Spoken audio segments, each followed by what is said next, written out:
All right, good afternoon, guys. Thanks for coming. Recap game the other day. Obviously, very proud of our team to get a win in that rivalry game, and took a resilient effort in the second half to do so. A lot of good individual performances, I thought. MVPs in the game were Jacquez Stewart on offense. Obviously, that final play was a massive one, but he's continued, along with Penny, to really stabilize that running back room and play really, really good here down the stretch. And real threat in the return game. We're going to need him here moving forward to be very, very, very good. Luke Pollock as a kicking and a specialist in the kicking game. Huge field goal there. Did a really good job handling all his responsibilities and has throughout the course of the entire season. Done a fantastic job. And then I thought many players on defense could have got it, and a lot of guys on defensive front play really, really good. But Darius Alexander was our MVP on defense. Very good game for him. 3 really good games in a row. Very disruptive. You saw Deshaun Holt, Terrence Taylor, Judge Culpepper, DeAndre Reagan, Kevon Butler. I thought those guys really controlled the pace and the temperature of the game throughout the course of the second half there, and we got some key defensive stops when we needed it, and those cover guys were able to hold in there a little bit longer and let those guys get to the quarterback, and they really affected the quarterback. So, those three guys highlighted there as the MVPs, and as we turn the page here and move forward off of a weird week here, 10-day break leading up to play the day after Thanksgiving, and just trying to get our guys back on the practice field to get the right frame of mind here to get back into a position to understand that this is a massive football game for us. This team's an undefeated team at home, team that's playing for a chance to go to a bowl game, their senior day, lots of things on the table for them, obviously the day after Thanksgiving, and we'll have a lot of eyes on ourselves here, and we've drawn some attention by, getting into the top 25, and so a lot of things, a lot of positive momentum, but, we got to refocus on what the main task and the main goal at hand is here, and that's to win this weekend. So that being said, I'll take your questions. Yeah, the last thing you said there, very emotional win last week. MAC championship game looms in the next week. You're playing the day after Thanksgiving, probably going to be cold, not a ton of people at the game. How do you get your team to refocus? Well, don't wish the cold upon us. Let's hope for a sunny day. No, I think that we're not too far out of the same thought conversation or thought process here that we had from the day one of preseason practice. Keep the main thing. Have enough humility to continue to tell yourself the truth through the successes and the failures, and just try to do the best job you can to understand that we have a responsibility to continue to get better. A couple weeks ago I sat up here and just said I'm in the thought process that the football team can continue to improve at this point in time. Thought we had a really good spirited practice this morning, and we're going to have to continue to see that continued growth to do the things that we've set out to do. So we've talked often about these things, and I think we're in a good frame of mind, and we just got to understand that we got to go play, and we got to play well, and nothing's going to be given to us and handed to us. You're coming off a couple seasons where there have been some defensive breakdowns in the fourth quarter that have cost you some games. This year, the fourth quarter defense stats are very, very impressive. They really hunkered down at critical moments. The answer is a little obvious. How big has that been? But why do you think the mindset, the production has changed? I think we have a complete football team. I think that we've shown the ability to win games on offense. We've shown the ability to win games on defense. We've shown the ability to win games in the kicking game. The players trust one another at a high level. The defensive coaching staff's done a good job of creating a culture over there of accountability. The players that are veterans on that side of the football have done a great job carrying out that message. And when it gets really hard, I think they dig in and rely on one another. And I just came from downtown coaches, and one of the players on defense was down there with me at the downtown coaches. And I think he said it best. It's our issues in the first half of that football game weren't miraculous halftime adjustments. It was we needed to tackle the ball better, and we needed to hit the ball and get to the ball, and get the other guys on the ground and play like we know we're capable of playing. And we've been able to do that in some key moments. And veteran group of guys, like I said, that really trust one another. I think the secondary is in sync with the front's in sync with the second level's in sync with the secondary, and when that happens, you usually play really good team defense. It allows you to not feel like you have to pressure every play to get the quarterback affected, and you're more it's more advantageous for success. Vinny Scurry's a guy played at a first-team All-MAC level, I would say, this season. The offensive line as a whole has been a bright spot. He wasn't necessarily one of the guys getting a lot of attention during the offseason, but how big of a boost has that been to the line? Well, I mean, Vinny by nature is a guy that kind of, leads by example and is not a major vocal guy. Kind of sticks to himself and does a good job of preparing himself, and is a really by nature really a tough guy. So, his work and his commitment to being a good player and developing himself. That growth process has been really fun to watch. I mean, he's come from a wing T offense in high school where it's a lot of down blocking. There's not much pass setting, and there's not much. Some of the run schemes that we run are not. Those were foreign to him when he got here. So a lot of it had to be, taught and in his mind learned and continued to be practiced. I think he's got a great relationship with his offensive line coach, and their development and watching him grow through that process has been really, really good.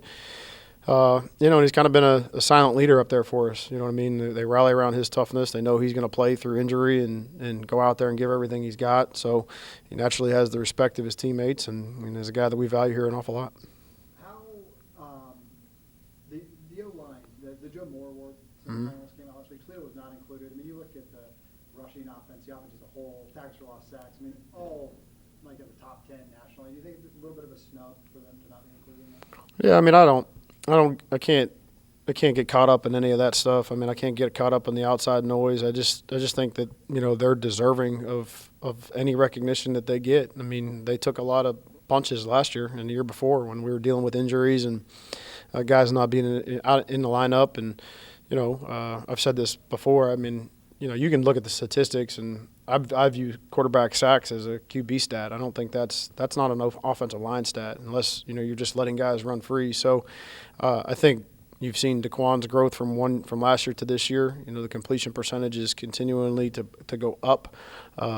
That's been that's aided by good offensive line play. That's good. That's aided by good communication between him and the offensive front, and those guys being on the same page. So yeah, I mean, anything that those guys get individually or collectively as a group is deserving, because I think they've worked really, really hard to eliminate the mistakes and some of the things that they put on tape last year and the year before. So yeah, I mean, I can't control all that other stuff, but what awards and all that kind of stuff and what it is. I got 12 or 13 players on my team that I think are all conference players. I doubt that there'll be 12 or 13 guys that make it, but that's just the reality of it is. Sometimes that stuff gets to be a popularity contest. Only thing we can control is what we can control, and that's what's right in front of us, and that's winning this Friday and winning the rest of our football games. Does the line play and DQ's ability to either escape or throw the ball away, whatever, allow you to be more aggressive in your play calls? Well, I think his ability to run the football is that allows you to supplement the run game. And when you can be complex in the run game, then the passing game takes care of itself. So, I think that certainly his abilities to move the pocket and get out on the perimeter and threaten the defense that way provides you some some leeway, and so does the ability to use him in the quarterback run game, which we haven't done a whole lot this year. So, he's made a lot of plays, scramble plays, where those guys up front have held in there and done a good job protecting him for just a half second longer, and he's been able to escape out of there. The first touchdown in the game the other night's a quarterback draw where, here comes a bunch of subs on the field for the defense, and those guys up front do a really good job of there's only a couple guys in the front that are in a stance. They sort it out, they get it all moved out, and then there he goes for a long touchdown. So yeah, it does provide a lot of flexibility, provides some more options, and it's a good luxury to have. As far as getting into the top 25, what does that do when it comes to impacting recruiting and just exposure for the University of Toledo? Well, I mean, I think the benefits there are obvious. I mean, I think it's more notoriety, and it sheds light on the work and effort and time that these guys have put in. But I think when you talk to the players, they'll all remind you we haven't won anything yet. I mean, we're still on the path to where we want to go, and got a big game this weekend in front of us, and we've got to handle that and do a good job with that part of it. But a good reward for a lot of hard work and time and energy. It's really hard to win 10 football games in a season. To do it in consecutive weeks is incredibly difficult. There's only a few teams in the country that have 10 wins, and it's really, like I said, it's hard to do that. So yeah, I mean, it's like I said, it sheds light on what they've been able to accomplish and what they've been able to do. As far as the holiday this week, what does it look like for the players, the team, leading up to Friday's game? Yeah, we'll do a Thanksgiving meal with our team. on Wednesday. And our Wednesday practice this week is a Thursday walkthrough for us in the football week. So we'll do a little meal. Obviously, the travel guys, we're going to get on a bus and go to Mount Pleasant and see what that's like for Thanksgiving up there. But the non-travel guys, I think, the guys that are local, they'll get a chance to get home and see their families. But, obviously it's Division I football. I mean, everybody's in the same boat this week, and that's how the calendar goes. And, these guys have made tons of sacrifices through their careers, and, it's Thanksgiving weekend, and playing football is just one of the necessary evils that go along with it. Will you play on Friday of this week? Like logistically with Thanksgiving and everything, I mean, is it like the most difficult week of the year? Well, it's different. I mean, these guys don't know it any different because I think we've been Friday. Take the COVID year out of it, but I think we've been Friday the last couple of years here, finishing the season. But I've been here when we've had Saturday game. I've been here when we've had Tuesday. A couple teams in our league are going to play tomorrow night. And I think just the whole month of November and late October, that sometimes gets a little it's a little dicey there on how the schedule goes because you want to really do a good job of backing off the physical work at practice, but yet you got to still keep your edge and still keep your team at a championship type level. I thought last week leading into the BG thing that was a really hard week because you're on a short week. You lose a complete day. You're playing at night. It's not that's different than playing Saturday at noon and then playing Thursday at 8 o'clock the next week. This is, you get off the field at 11 o'clock at night and then you got another, you got a short week and you're playing another night game. That's difficult. That's difficult on the planning. It's stressful on the kids and their body and their mental standpoint of things. So hats off for them for handling that week really, really well. But this one's I don't think this one is as hard as last week.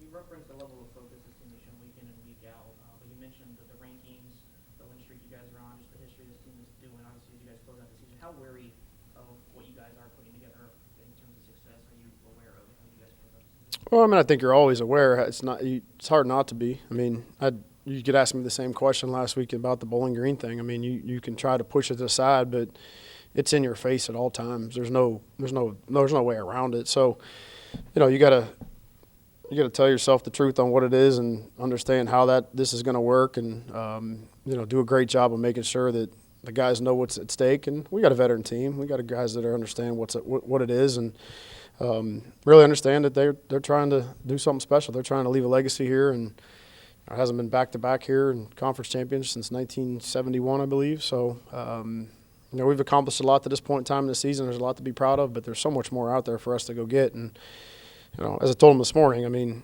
you can get caught up in looking in the rearview mirror of what's happened, and that can trip you up and get you caught up really fast, or you can stare out the windshield and pay attention to what's right in front of your face here. And a lot of things for us to accomplish still. You mentioned last week after the game the excitement in people's faces, the emotions of making a game-winning block, like you mentioned with Anthony. Do you sense this team is having maybe more fun this year? Just how important has that been the success of just guys having fun and showing that emotion? Well, I think that, obviously there's always a worry in my mind of when you have the success that we've had over the last 18 months here is, does that turn into pressure, and does that turn into a thought process that they always have to be, guarded, and they can't have fun, and they can't celebrate wins, and they can't celebrate success. Like, nobody wants to coach that team. Everybody wants to coach the team that's full of energy and that attacks practice as, they view it as a chance to get better. They attack each workday like they're trying to do something better than what they've already accomplished. So I think they've done a good job with that. And, we've tried to do the best job we can to keep everything out in front and attack all issues head on, and talk to each other about the things that arise, and, just steer clear of the things that could disrupt us, and really focus on what the main task is. And that is just to continue to get better every week. And we understand we got a great opponent we're going to play on Friday, and a team that's talented, got a good player at damn near every position, and a team that's very, very capable, and a team that's playing for a lot. So we got to be at our best to win this week and continue down this path. You were talking about the offensive line moments ago. I know Mike was up for the Bulls Warriors semifinal set. What were you just share your thoughts on seeing him be named among those? Yeah, deserving honor. He's done a great job this year with those guys, and their development throughout the offseason I thought was really critical. Their investment into one another is, that's, right, you have 11 individual units, right? You got everybody's, you got the corners, you got the safeties, you got the linebackers, you got the specialists, the QBs. You can name all the position units, and you're really searching for power within that unit. You're really searching for connectiveness in that unit. You're really searching for, when adversity hits throughout the course of a football game, like that group really rallying together.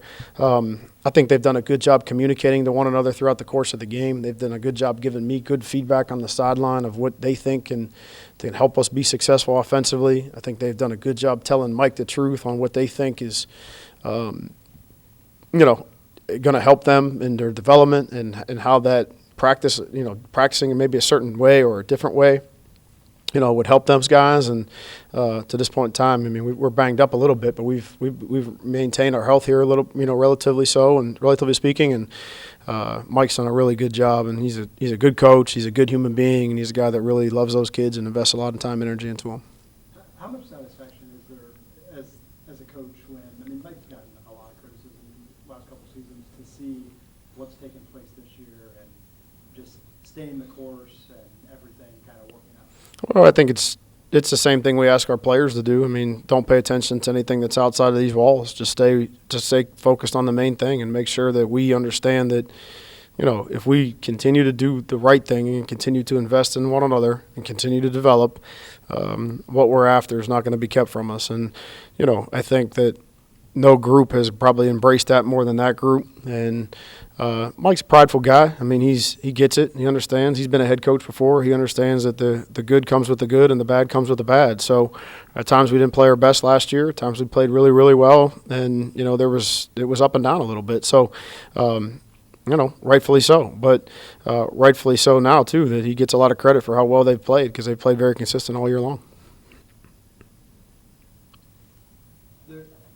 There's reports that Michigan State has talked to you about their head coaching vacancy. Just wondering if you could confirm or deny that. Well, I think that obviously when your organization has success, whether that's players, coaches, or whatever, like that's this time of year, right? Like that kind of stuff is going to go on. It happens all over the country.